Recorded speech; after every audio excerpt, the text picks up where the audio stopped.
ഷുക്കൂർ വധക്കേസിൽ 27 ദിവസത്തെ ജയിൽവാസത്തിന് ശേഷമാണ് CPM കണ്ണൂർ ജില്ലാ സെക്രട്ടറി പി ജയരാജൻ ഇന്ന് ജാമ്യം ലഭിച്ച് പുറത്തിറങ്ങിയത്. രാവിലെ ഹൈക്കോടതി ജാമ്യം അനുവദിച്ചതിനെ തുടർന്നായിരുന്നു ജയരാജന്റെ മോചനം.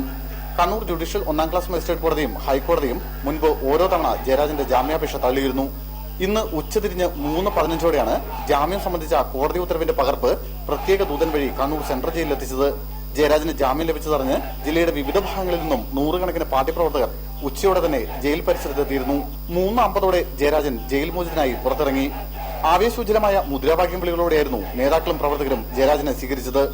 തുടർന്ന് CPM പൊളിറ്റ് ബ്യൂറോ അംഗം കോടിയേരി ബാലകൃഷ്ണൻ, കേന്ദ്ര കമ്മിറ്റി അംഗം KK ശൈലജ, ജില്ലയിലെ CPM MLA മാർ, സംസ്ഥാന കമ്മിറ്റി അംഗങ്ങൾ തുടങ്ങിയവരുടെ നേതൃത്വത്തിൽ പ്രകടനമായി ജയരാജനെ പള്ളിക്കുന്നിലേക്ക് ആനയിച്ചു കൊണ്ടുവന്നു. ഇവിടെ പ്രവർത്തകരെ അഭിസംബോധന ചെയ്തുകൊണ്ട് നടത്തിയ പ്രസംഗത്തിൽ ലീഗിനെതിരെ രൂക്ഷ വിമർശനമാണ് പി ജയരാജൻ നടത്തിയത്. നിരപരാധിത്വം കോടതിയിലും ജനങ്ങൾക്ക് മുന്നിലും തെളിയിക്കും.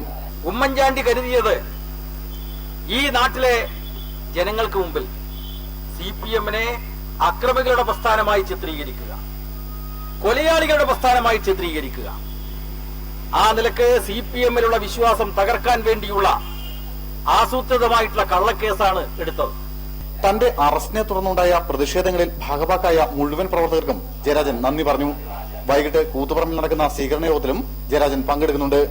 Sunil Isaac, Kannur, India vision.